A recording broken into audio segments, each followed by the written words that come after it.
Lee Minho stared at his screen in the dark communications room of the ship Resilience. The green text scrolled past his eyes, but something was wrong. This message was not meant for human eyes. The words made his blood turn cold. Project Human. Extinction. Phase 7 begins next cycle. All council members confirm readiness for final cleansing operation. His hands shook as he read more. 50 years. 50 years of lies. The Galactic Council had never wanted humans as friends. They wanted them dead. Captain Han Wu walked into the communications room. He saw Minho's pale face and knew something was very wrong. "What is it?" Han Wu asked. Minho turned the screen toward his captain. "Sir, we need to see this. All of us." 10 minutes later, the senior crew gathered in the main meeting room. Dr. Park Nari, the ship's scientist, read the intercepted messages with growing horror. Admiral Kim Tae joined them through video link from Earth's Defense Headquarters. "This cannot be real," Dr. Park Nari whispered. "We have been council members for 50 years. We helped them explore new worlds. We fought their enemies." "No," said Admiral Kim Tae from the screen. His voice was hard and angry. "We fought enemies they created for us. Look at this data Minho found. The alien raiders who attacked our colonies? They were council ships using fake signals." Han Wu felt sick. "You mean the attack on New Sol Colony?" "Council forces, Admiral," Kim Tae confirmed. 30,000 people died, men, women, children, and we thank the Council for their help investigating the attack. Dr. Park Nari pulled up more files on her tablet. "I have been checking our records. Every technology the Council gave us has hidden controls. Our weapons only work at 30% power. Our shields have secret switches they can turn off. Our ships move slowly because of hidden limiters." The room fell silent. Minho looked at the message again. "It says Phase 7. What were the other phases?" Admiral Kim Tae's face grew darker.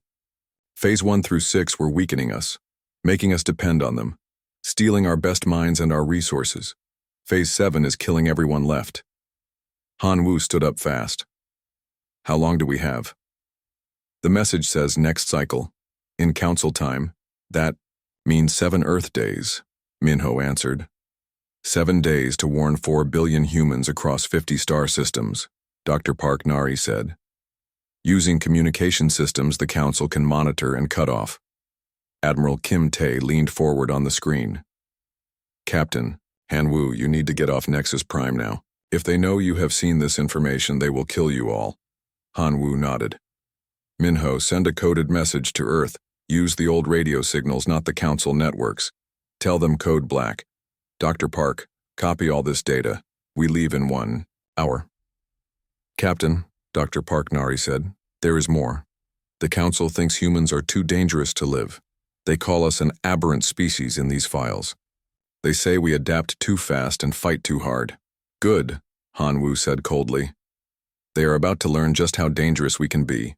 The Resilience moved away from Nexus Prime Station slowly, trying to look normal. Other Council ships floated nearby, their alien crews not knowing that the humans now understood the truth. In the engine room, Chief Engineer Choi Do-hyun worked fast to remove the limiters from their ship. "These controls have been holding us back for decades," he told his team. "Our real speed is 3 times faster than we thought." Dr. Park Nari continued reading through the stolen files. Each page made her more angry. "They have been laughing at us," she said to Han Wu. "Look at this report. It says humans are useful idiots who will fight anyone the Council points them toward." "What about our colonies that disappeared?" Han Wu asked. "All killed by Council forces. The families on Kepler Station, the miners on Asteroid Base 7, the researchers on Planet Hope, all murdered. Then the Council told us it was unknown aliens and offered to help us investigate." Han Wu's hands formed fists. He had friends on Planet Hope. Good people who trusted the Council to keep them safe. Minho looked up from his console. "Captain, I am getting strange signals from other human ships. I think they are discovering the truth too." Across human space, the awful reality was spreading. On the mining ship Earth's Pride, Captain Oh Seung-hwan realized why their defense systems had failed during the last attack. The Council had turned them off remotely. On the research station orbiting Mars, Dr. Yang Kiwan found limiters in every piece of equipment. "We could have built faster-than-light drives 10 years ago," he told his team. "The Council software stopped us from seeing the correct equations." General Eugenia at Earth Military Command received Han Wu's coded message. She looked at the data and felt rage build in her chest. "They played us for fools," she said to her staff. "But fools can learn, and when humans learn, we become very dangerous." The Council's Supreme Chancellor sat in his crystal tower on Nexus Prime. His 6 eyes watched the human ship Resilience as it moved away from the station. Something felt wrong. "Human ship is leaving faster than normal," his aide reported. "Should we stop them?" The Chancellor's tentacles waved slowly. "No. In 7 days it will not matter. The human problem will be solved forever." But in the depths of Nexus Prime's communication center, alarms began to sound. Someone had accessed classified files. Someone had read the human extinction plans. The Chancellor's aide rushed into the room. "Supreme Chancellor, the humans have broken into our secret files. They know about Project Human Extinction." The Chancellor's 6 eyes went wide. For the first time in his long life, he felt something he had never experienced before. Fear. "Send all ships after them," he ordered. "The humans must not reach their home worlds." But the Resilience was already jumping to faster-than-light speed, using engines that now worked at full power for the first time in 50 years. Behind them, Nexus Prime grew smaller in the darkness of space. Han Wu stood on the bridge and looked at the stars ahead. Somewhere out there, 4 billion humans lived their lives not knowing they had been marked for death by the species they trusted most. "How long to reach Earth?" he asked. 18 hours at full speed, Minho answered. "The Council ships are following us, but we are faster now." Dr. Park Nari looked up from her data. "Captain, I found something else. The Council has been doing this to other species too. We are not the first race they have tried to destroy." "How many?" Han Wu asked. "Hundreds. Over thousands of years. They are not peacekeepers. They are genocidal killers who eliminate any species that might threaten their power." Han Wu nodded slowly. The Council had made a mistake. They thought humans would panic when they learned the truth. Instead, humans were doing what they always did when threatened. They were getting ready to fight back. Admiral Kim Tae stood in the war room deep under Sol Earth. Red lights flashed on screens showing human colonies across the galaxy. Each light represented millions of people who did not know they were about to die. "How many ships do we have?" he asked General Eugenia. 230 combat ships, she answered. "But Captain, our weapons are weak. The Council made sure of that." "Not anymore," said Engineer Choi Do-hyun as he entered the room.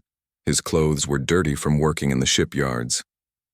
"I have removed the limiters from 20 ships already. Their real firepower is incredible." Kim Tae looked at the tactical display. "The Council has over 3,000 ships.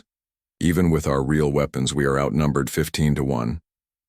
"Numbers do not tell the whole story," Eugenia said. "The Council has never fought a real war. They destroy weak species or trick them into destroying themselves. They have never faced an enemy that fights back." On the colony world Kepler 442b, Commander Oh Seung-hwan gathered his people in the main settlement hall. Men, women, and children filled the space, their faces worried. "Friends," Oh Seung-hwan said, "I have news that will anger you. The Council has been lying to us for 50 years. They plan to kill us all." Shocked voices filled the hall. Some people cried. Others became angry. "But we will not die easily," Oh Seung-hwan continued. "Starting today, we fight for our lives. Every person who can hold a weapon will learn to use it. Every ship will be armed. Every building will become a fortress." A young woman raised her hand. "Commander, what about the children?" "The children will learn too," Oh Seung-hwan said grimly. "The Council wants to kill them just for being human. We will teach them how to survive." Back on Earth, Dr. Yang Ki-wan worked in his laboratory with a team of the best human scientists. They studied Council technology, learning how it really worked. "Look at this," Dr. Yang said, pointing to a complex equation on his screen. The Council's faster-than-light drive is based on human theories from 50 years ago. We created this science, and they have been pretending they invented it. His assistant, Dr. Lee Suman, shook her head in amazement. They have been stealing our ideas and selling them back to us as gifts. Worse than that, Dr. Yang said. They gave us broken versions. Our real drives should be 10 times faster than theirs. In space near Earth's moon, Captain Shin Hana tested the first fully human warship. The Defiance had been built in secret over 6 months using no Council technology at all. All systems ready, her engineer reported. Weapons at full power, shields at maximum, engines running clean. Take us to attack speed, Hana ordered. The Defiance shot forward like a bullet. In seconds, it reached speeds that Council ships needed minutes to achieve. The test targets exploded one after another as the ship's weapons proved their deadly power. Send the data to Earth Command, Hana said with a cold smile. Tell them we are ready to hurt some aliens. Across human space, the same scene played. Out on dozens of worlds, humans learned the truth and responded with fury. But it was not wild, crazy anger. It was the cold, calculating rage of a species that had been betrayed by those they trusted most. Pilot Ryu Jae-hyun led a squadron of fighter ships away from Mars base. Their mission was simple: find Council supply ships and destroy them. Remember? Ryu told his pilots over the radio. These aliens have been feeding us lies while planning our murder. Show them what human pilots can do when the safety limiters are off. The small human fighters found a Council supply convoy 3 hours later. The alien ships were huge and slow, protected by energy shields that could stop any human weapon the Council knew about. But the Council did not know about human weapons running at full power. Ryu's fighters screamed past the convoy at impossible speeds. Their weapons cut through Council shields like paper through air. In 5 minutes, 6 alien supply ships were burning debris floating in space. This is for New Sol Colony, Ryu whispered as he watched the largest ship explode. On Nexus Prime, the Council's Supreme Chancellor received reports from across the galaxy. Every report brought worse news. Human ships are moving 3 times faster than our records show, his military commander reported. Their weapons are destroying our shields with single shots. Their fighters are impossible to hit. How is this possible? The Chancellor demanded. The limiters have been removed from all their equipment. We are seeing human technology at full power for the first time. Another aide rushed into the room. Supreme Chancellor, we have a bigger problem. The humans are broadcasting the truth about our operations to every species in the galaxy. The Chancellor's tentacles went stiff with shock. What are they saying? Everything. They are showing evidence that we have been eliminating species for thousands of years.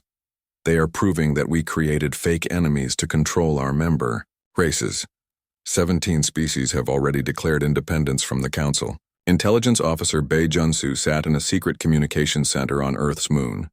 His job was psychological warfare, and he was very good at it. The message he broadcast to the galaxy was simple and devastating. People of the galaxy, his voice said in 12 different languages, the Galactic Council has lied to you just as they lied to us. They do not protect you. They control you. They do not bring peace. They bring death to any species that becomes too strong or too smart. He showed pictures of destroyed human colonies. He played recordings of Council leaders planning the murder of entire races. He revealed the truth about 100 fake wars and 1,000 manufactured crises. The Council fears what you might become if you were free, Bae continued. They have kept you weak and divided while they grow strong on your resources and your labor. Today, humanity chooses to fight back. We invite you to join us. The response was immediate. On 47 worlds, local populations rose up against Council control. Some fights were small, others became full wars. The Virex species, reptilian, traders who had served the Council for 2 centuries, declared their independence after learning that Council forces had destroyed their original homeworld.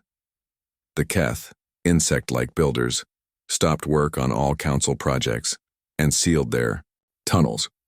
The Zolan, aquatic people who had always seemed loyal, began sinking Council ships with their submarines. Admiral Kim Tae received reports from across human space. Sir, All human colonies are now defended. We have armed every civilian ship. Every space station has become a fortress. Every planet has militia groups ready to fight. What about our fleet? Kim Tae asked. Ready for war, General Eugenia answered. We have lost the element of surprise, but we have gained something more valuable. What is that? Motivation, she said. Every human in the galaxy now knows that the Council planned to murder their families. There has never been a more motivated fighting force in galactic history. On Nexus Prime, the Supreme Chancellor looked at his military advisors. His plan to quickly eliminate humanity had become a galactic war. How long until our main fleet reaches human space? He asked. 6 days, his commander answered. And the humans? They are not running, Supreme Chancellor. They are coming toward us. The Chancellor felt fear again. In all his species' history of conquering and controlling other races, none had ever responded like this. Most species begged for mercy. Some tried to hide. A few fought back weakly before being destroyed. But humans were charging straight at the most powerful military force in the galaxy, and they were bringing friends. Cancel Phase 7, the Chancellor ordered. Send our entire fleet to stop the humans before they reach our core systems. Sir, his aide said carefully, our projections show this war will cost us greatly. Perhaps we should negotiate. The Chancellor's 6 eyes blazed with anger. No negotiation. The humans have turned half the galaxy against us. If we do not crush them completely, the Council will fall. What the Chancellor did not understand was that humans were not like other species. When threatened with extinction, most races became desperate and made mistakes. Humans became smarter, stronger, and much more dangerous. The war for the galaxy was about to begin, and the Council had awakened an enemy they could never have imagined in their worst nightmares. Captain Shin Hana stood on the bridge of the Defiance as it moved through space toward the first Council fleet. Behind her ship, 50 more human warships followed in perfect formation. These were not the weak vessels humans had used for 50 years. These were weapons of war built by an angry species. Enemy ships detected, her tactical officer reported. 120 Council vessels, moving to intercept us. They outnumber us more than 2 to 1, her first officer said. Hana smiled coldly. Good, that means more targets. 3 hours later, the first real battle between humans and the Council began. The alien ships moved in the traditional patterns they had used for thousands of years. Slow, careful, following ancient rules of engagement that had worked against every other species. Humans did not follow rules. Ryu Jaehyun led his fighter squadron straight into the middle of the Council formation. His small ships moved so fast the alien sensors could barely track them. Human weapons fired from impossible angles, destroying Council ships before they could react. This is for every human child you plan to murder, Ryu said as his missiles tore apart a Council command ship. The Defiance and her sister ships hit the enemy fleet like a hammer. Captain Hana used tactics that no Council commander had ever seen. Her ships split apart, attacked from 6 directions at once, then joined together to concentrate fire on single targets. Their shields are down on the flagship, her weapons officer reported. Destroy it, Hana ordered. The Council flagship, a massive ship that had conquered dozens of worlds, exploded in a ball of fire. Its destruction sent shockwaves through the alien fleet. Impossible, the Council fleet commander whispered before. His own ship was torn apart by human weapons. In 30 minutes, it was over. 120 Council ships had been destroyed. The human fleet had lost 3 vessels. Dr. Yang Kiwan watched the battle data from his laboratory on Earth. The numbers told an amazing story. Our ships are not just faster and stronger, he told his team. We are fighting smarter. Look at these tactical patterns. No Council commander thinks like this. His assistant, Dr. Lee Suman, studied the data. Their ships move like they are dancing. Ours move like they are hunting. Exactly, Dr. Yang said. The Council has been fighting weak enemies for so long, they have forgotten how to deal with real threats. On the colony world Kepler 442b, Commander Oh Seung-hwan received the news of the human victory. His people cheered in the streets, but he knew the war was just beginning. The Council will send everything they have at us now, he told his defense commanders. We need to be ready. Engineer Choi Do-hyun had worked for 72 hours straight, removing limiters from every human ship he could reach. The results were beyond his dreams. Sir, he reported to Admiral Kim Tae, I have upgraded our entire defense fleet. Our weapons now hit 5 times harder than Council projections. Our ships can outrun anything they have. What about our industrial capacity? Kim Tae asked. We are building ships faster than ever before. Without Council oversight slowing us down, our shipyards are producing vessels at incredible speed. Intelligence. Officer Bae Junsu continued his psychological warfare campaign. His broadcast to the galaxy showed the aftermath of human victories, proving that the mighty Council could be defeated. 17 more species have joined the rebellion, he reported to Earth Command. The Council is fighting wars on 30 different fronts now. But the Council was not helpless. On Nexus Prime, the Supreme Chancellor gathered his remaining fleet commanders. The humans are more dangerous than we calculated, he admitted. But they are still just one species. We have the combined might of 12 races and 3,000 years of military experience. His chief military advisor, a 4-armed warrior from the Krell species, spoke carefully. Supreme Chancellor, our losses have been severe. Perhaps we should reconsider the human elimination project. The Chancellor's 6 eyes turned cold. The humans have made that impossible. They have revealed our secrets to the galaxy. If we do not destroy them, every species will know that the Council can be defeated. Our empire will crumble. Then we fight to the end, the Krell commander said. Yes, send word to all Council worlds. Total mobilization. Every ship, every weapon, every soldier.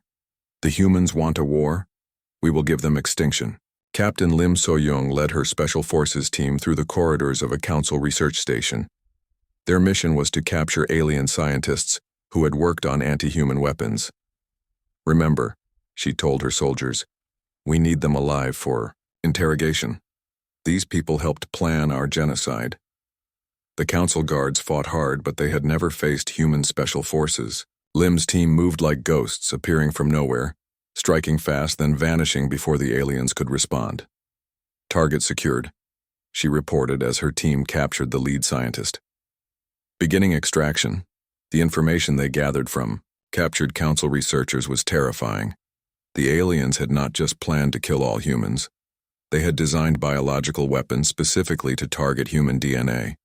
They had created diseases that would make human children unable to reproduce. They had planned to torture the survivors for centuries before finally allowing them to die. They wanted to make us suffer, Dr. Park Nari said as she read the research files. Death was not enough. They wanted to cause pain. Admiral Kim Tae felt his anger grow even colder. Share this information with every human commander. I want them to understand exactly what kind of enemy we are fighting.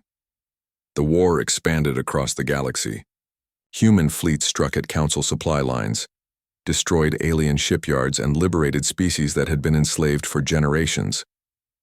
On the world of Proxima 7, human Marines landed to help the native Yeth people fight off Council occupation forces.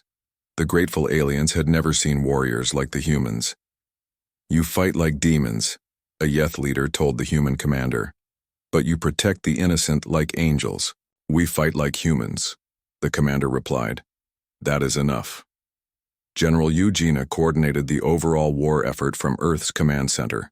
Reports flowed in from across the galaxy, and every report brought good news. The Council's 3rd fleet has been destroyed at the Rigel system, an aide reported.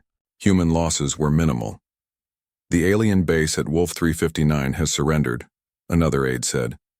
They are asking for protection from Council retaliation. Eugenia studied the tactical display. Red markers showed Council positions. Blue markers showed human forces. Green markers showed allied species that had joined the rebellion. We are winning, she said quietly. But the real test is coming. She pointed to a massive red marker near the center of the galaxy. The Council's main fleet is gathering at Nexus Prime. Everything they have left. This will be the battle that decides everything. Pilot Ryu Jae-hyun received orders to lead a reconnaissance mission to Nexus Prime. His small squadron had to get close enough to count the Council's remaining ships. What they found there made even experienced pilots whistle in amazement. There must be 800 ships around Nexus Prime, Ryu reported back to Earth. Maybe more. Every type of vessel the Council has ever built. Any weaknesses? Admiral Kim Tae asked. They are all grouped together in defensive formation, Ryu answered. Classic Council tactics. They are trying to create an impenetrable wall of firepower. Kim Tae smiled grimly. The Council still does not understand. Humans do not attack walls. We go around them, under them, or through them. Sometimes we make the wall attack itself.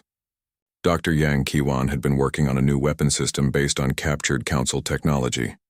Admiral, he reported, I have something that might help with their defensive formation. What is it? The Council ships all use the same communication, frequency for coordination. I can create a virus that will spread through their entire fleet, causing their own weapons to target each other. Kim Tae nodded approvingly. How long do you need? 2 days to build the transmission system. But sir, we will only get one chance. Once they discover the virus, they will change their frequencies. Then we make sure it counts. On Nexus Prime, the Supreme Chancellor looked out at his assembled fleet. It was the largest military force in galactic history. Surely no single species could stand against such power. But deep in his alien heart, he felt a cold fear growing. The humans had surprised him at every turn. They fought in ways no other species had ever fought. They seemed to grow stronger with every battle. Perhaps, he thought, we should have left them alone. But it was too late for such thoughts. The humans were coming, and they were bringing the fury of a species that had been betrayed by those they trusted most. The final battle for the galaxy was about to begin. Admiral Song Hyeori commanded the human deep space fleet as it moved through the dark between stars. Her mission was simple: hunt down every Council ship that tried to escape the coming battle at Nexus Prime. Remember, she told her ship captains, over the communication system, some of these aliens helped plan the murder of 4 billion humans. Others just followed orders. But all of them chose to serve a government that commits genocide. Show them what humans do to genocidal killers. Her fleet of 30 ships spread out across 3 star systems, setting traps for fleeing Council forces. They did not have to wait long. Contact, her sensor officer reported. Council transport convoy, heading for the Outer Rim. 20 ships, mostly carrying supplies and personnel. Intercept them, Song Hyeori ordered. But remember the rules. Any ship that surrenders will be spared. Any ship that fights will be destroyed. The Council convoy tried to run when they saw the human ships approaching. But human vessels were much faster now. The alien ships were caught within an hour. This is Admiral Song Hyeori of the Human Defense Force, she broadcast to the convoy. You have 10 minutes to surrender. Any ship that does not respond will be destroyed. 15 Council ships immediately dropped their shields and stopped their engines. But 5 ships tried to fight. It was over in minutes. Human weapons cut through Council defenses like they were made of paper. The fighting ships exploded one by one, while the surrendered vessels watched in terror. Survivors will be taken to prisoner camps, Song Hyeori announced. You will be treated according to human laws of war. That means you will be fed, housed, and protected. This is more mercy than your people showed our colonies. Intelligence officer Bai Junsu worked from a secret base near Saturn, conducting the largest psychological warfare campaign in galactic history. His broadcasts reached every species in the galaxy, showing them the truth about Council rule. For 3,000 years you have been slaves, his voice said in hundreds of alien languages. The Council told you they protected you, but they were protecting themselves from you. They told you they brought peace, but they brought only control. He showed captured Council documents proving that 12 species had been secretly eliminated over the past century. He revealed files showing how the Council manipulated trade routes to keep member species poor and dependent. He exposed the truth about hundreds of fake crises the Council had created to justify their harsh laws. Today, you have a choice, Bai continued. Continue to serve your oppressors or join the species that dared to fight back. Humanity offers alliance to all who seek freedom. The response exceeded all expectations. Within days, 47 species declared independence from the Council. Some were small groups with only a few ships. Others were major civilizations with powerful fleets. The Vrex reptilian traders brought their merchant ships armed with hidden weapons. The Keth insect builders emerged from their tunnels with massive mining equipment converted for war. The Zolan, aquatic people, surfaced from ocean worlds with submarines that could travel through space. Captain Lim So-young led her elite special forces on the most dangerous mission of the war. They had to infiltrate Nexus Prime itself and capture the Council's top military commanders. The station has 12 levels, she briefed her team. Our targets are on level 7 in the military command center. We go in quiet, take them alive, and get out before anyone knows we were there. Her team of 20 soldiers moved through space in a stolen Council transport ship. The alien vessel would not attract attention among the hundreds of ships around Nexus Prime. Docking Bay 12 is clear, her infiltration specialist reported. We can enter through the cargo area. The Special Forces team slipped onto the station, like shadows. They moved through alien corridors, avoiding patrols, using captured codes to open security doors. Target acquired, Lim whispered into her radio as they reached the command center. 4 Council generals and their staff. The attack was swift and silent. Council guards fell to human stunners before they could raise an alarm. The alien generals were captured in minutes, their shocked faces showing they had never imagined humans could reach them in their most secure location. Package secured, Lim reported. Beginning extraction. The captured generals provided valuable intelligence about Council fleet positions and battle plans, but more importantly, their disappearance sent a message to every Council leader. Nowhere was safe from human reach. Dr. Yang Qiwan completed his computer virus just as the human fleet prepared for the final assault on Nexus Prime. The weapon was elegant and deadly. It would turn the Council's own coordination systems against them. The virus is ready, he reported to Admiral Kim Tae. Once we transmit it, their ships will begin targeting each other within minutes. How long before they realize what is happening? Kim Tae asked. 20 minutes, maybe 30, if we are lucky.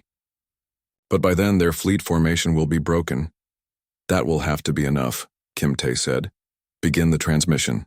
On Nexus Prime, the Supreme Chancellor watched his fleet prepare for battle. 800 ships surrounded the station in perfect defensive formation. It was the most powerful military force ever assembled. The humans are approaching, his tactical officer reported. Long-range sensors show 200 human ships plus unknown numbers of allied vessels from rebel species. 4-to-1 odds in our favor, the Chancellor said. Even with their improved weapons, they cannot overcome such numbers. But the Chancellor had never understood what made humans truly dangerous. It was not their weapons or their ships. It was their ability to think in ways no other species could imagine. The human fleet did not attack the Council formation directly. Instead, they spread out and began broadcasting Dr. Yang's virus toward Nexus Prime. What are they doing? The Council's military commander asked. Why are they not attacking? 20 minutes later, they had their answer. Council ships throughout the fleet began firing on each other. The virus had spread through their communication networks, convincing ship computers that nearby vessels were enemies. What is happening? The Chancellor screamed as he watched his fleet tear itself apart. Computer virus, his technical officer reported. Our ships think the vessels next to them are hostile. They are engaging each other automatically. Override the systems, shut down the automation. We are trying, but the virus is adapting faster than we can counter it. It will take hours to regain control. In those hours, 200 Council ships destroyed each other. The perfect defensive formation became a chaotic battle where nobody knew who was friend or enemy. Admiral Kim Tae watched the Council fleet destroy itself and felt grim satisfaction. Now we attack, he ordered. The human fleet charged into the Yan. Chaos around Nexus Prime. Captain Shin Hana led the assault in the Defiance, her ship cutting through confused Council forces like a sword through silk. Target their command ships, she ordered her weapons officer. Every Council vessel that still has working coordination equipment. Pilot Ryu Jae-hyun led his fighters through the wreckage of the Council fleet, hunting down alien ships that tried to escape the confusion. "This is for New Sol Colony," he said as his missiles destroyed a Council battleship. "This is for Planet Hope. This is for every human child you plan to murder." The battle raged for 6 hours. When it ended, the mighty Council fleet was reduced to burning debris floating around Nexus Prime. Fewer than 50 Council ships survived, and most of those had surrendered. Admiral Kim Tae stood on the bridge of his flagship as it approached the damaged Nexus Prime station. The great symbol of Council power was dark and broken, its weapons destroyed, its shields down. "Supreme Chancellor," he broadcast to the station, "this is Admiral Kim Tae of the Human Defense Force. You have 1 hour to surrender unconditionally. If you refuse, we will destroy the station and everyone on it." The response came 30 minutes later. The Supreme Chancellor's voice was defeated and hollow. "We surrender," he said. "Please, we surrender." But even as victory was declared, Admiral Kim Tae knew the war was not over. Across the galaxy, some Council forces still fought. Some alien leaders still believed they could restore their empire. They were wrong.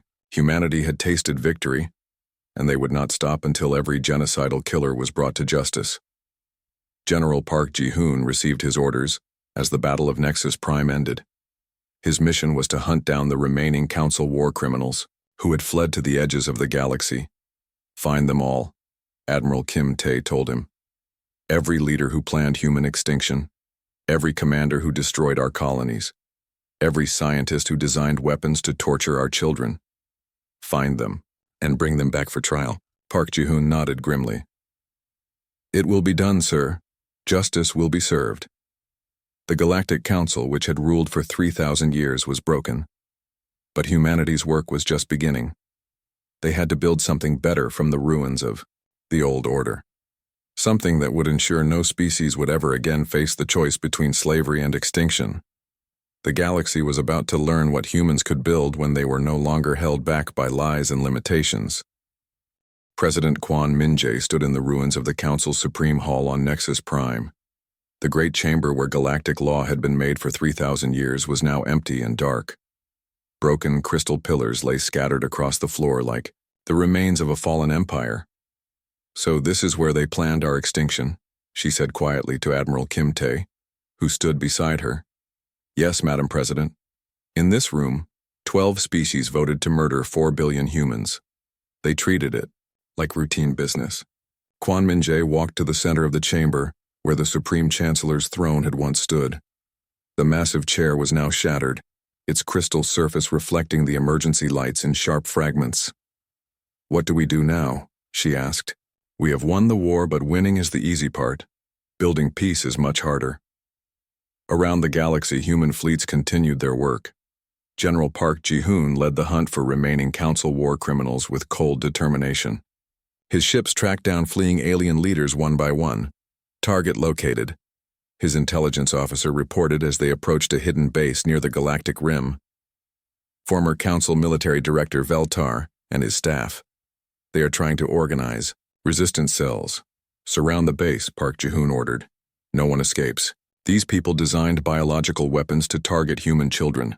They deserve no mercy." The assault was swift and precise. Human special forces captured the alien war criminals before they could destroy evidence or escape. Within hours, another group of genocide planners was in custody. "How many more?"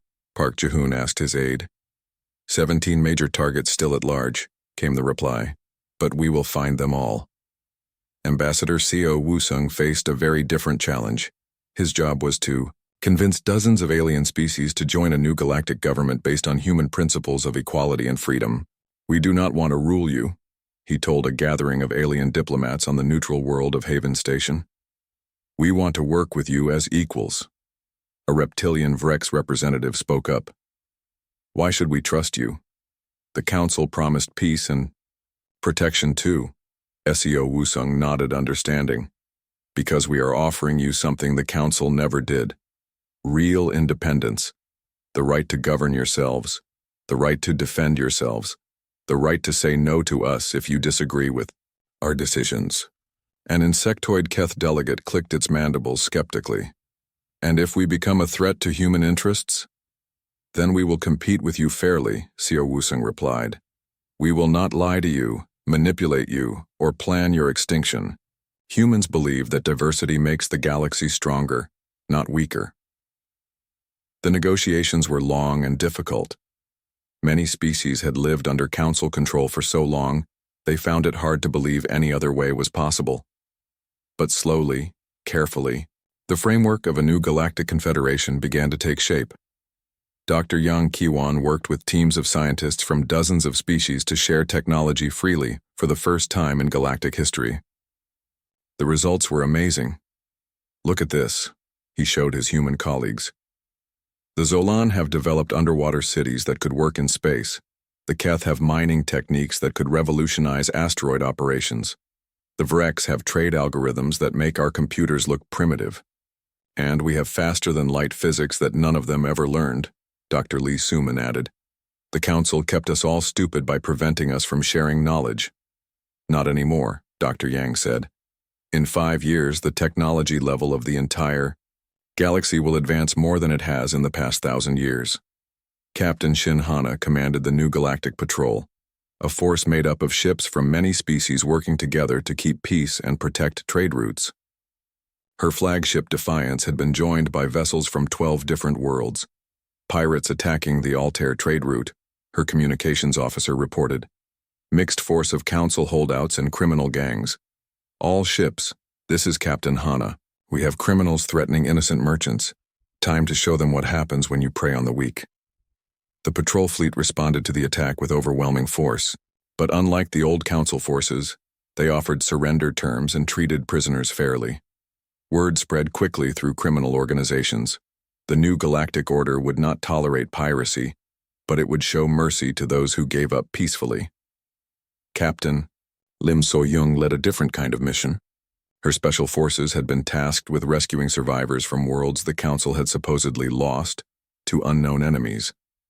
Life signs detected on planet Sorrow, her scanner operator reported. The Council said this world was destroyed by alien raiders 5 years ago.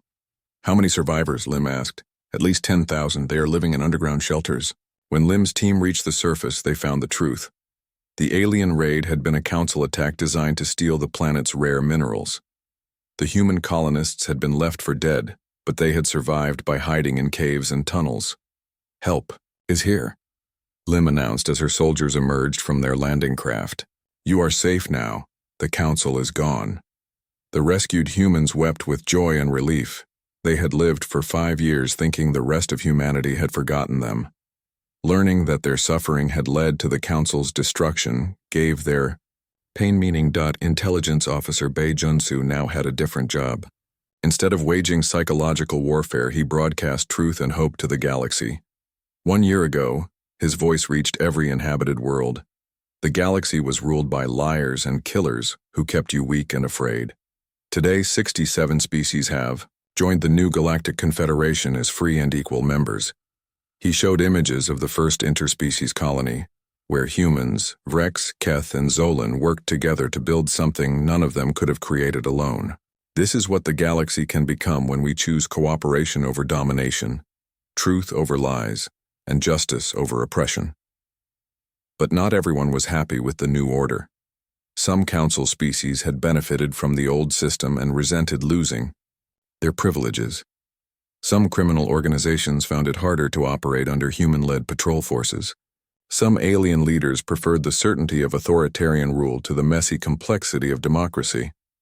These groups began to organize resistance movements, plotting to restore council authority. They made a critical mistake. They assumed humans would become soft and complacent after their victory. Intelligence reports show coordinated attacks being planned against human colonies. General Eugenia reported to President Quan Min-jae. Some former council species want to test our resolve. How do you recommend we respond? The president asked. With overwhelming force and absolute clarity, Eugenia replied. We need to show the galaxy that we meant what we said. Attack us, and we will destroy you completely. The test came when a coalition of 3 former Council species attacked the human mining colony on Kepler 186f. They expected to find the same weak humans who had been easy prey for 50 years. Instead, they found Commander Oh Seung-hwan and 5,000 colonists who had spent a year preparing for exactly this kind of attack. The battle lasted 6 hours. When it ended, the attacking fleet was completely destroyed, and the colony had suffered only minor damage. "Let me be clear," Oh Seung-hwan broadcast to the galaxy after the battle. "Humans will defend ourselves and our allies with lethal force. We prefer peace, but we are very good at war. Choose wisely." The message was received. No other species attempted to test human military power. President Kwon Min-jae addressed the First Galactic Confederation Congress, held in a new building constructed on the ruins of Nexus Prime. "1 year ago, the species in this chamber were enemies, slaves, or strangers," she said to the assembled delegates. "Today, we are partners in building something the galaxy has never seen, a government based on consent rather than force." Paused and looked directly at the camera that would broadcast her words across the galaxy. "To those who still dream of restoring the old order, I say this. We remember what you did to us. We remember 50 years of lies. We remember the colonies you destroyed. We remember the children you planned to murder. We have shown mercy to those who surrendered, but we will show no mercy to those who threaten innocent people." Admiral Kim Tae, now serving as the Confederation's Minister of Defense, added his own warning. "The human military remains at full strength and full readiness. We have not grown soft with victory. We have not forgotten how to fight. Any species that chooses aggression over cooperation will discover that humans are still very dangerous when threatened." Captain Han Woo, who had started the war by discovering the Council's betrayal, now commanded the exploration fleet that was mapping unknown regions of the galaxy. "We are finding new worlds every day," he reported to Earth Command. "Planets rich in resources, systems perfect for colonization, civilizations that have never heard of the Council or the Confederation." "What is our policy toward first contact?" his science officer asked. "Simple," Han Woo replied. "We tell them the truth. We offer them friendship and trade. We protect them from those who would exploit them. And we make it clear that humans keep their promises." 5 years after the fall of the Galactic Council, the galaxy was a different place. Trade flowed freely between star systems. Scientific knowledge advanced at incredible speed. New colonies flourished under protection of multi-species patrol fleets. But in the deepest parts of human space, memorial worlds remembered what had almost happened.